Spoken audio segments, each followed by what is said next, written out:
新聞一開始繼續來關心中聯郵局郵品抵減物超過標準，這消息是公布257間第二手的下盤業者，明仔載再公布有問題產品名單，若是相關業者無依法來通報，相當要罰到300萬。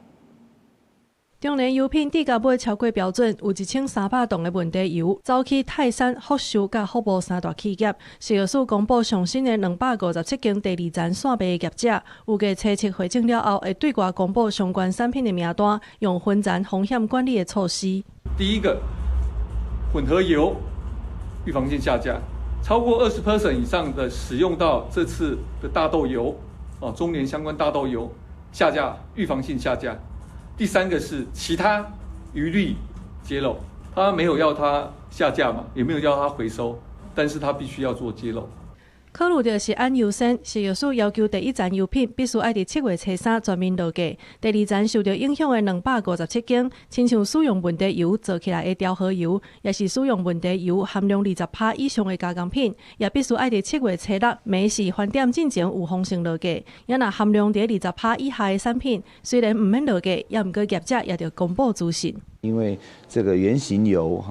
這個還是以油的原型樣態販售的商品，也都預防性下架，然後去先檢驗合格之後再上架。台中市府衛生局也第2屆去中聯稽查，初步判定甲中央專家會議看法相同，無排除問題可能出佇個巴西黃豆原料，甲含水量較懸，也是烘豆仔過程受到污染有關係。針對外界講的延遲通報，市政府表示，若陣確實有影，會依法甲重罰。確定他們的產品有異常，就通報給中央，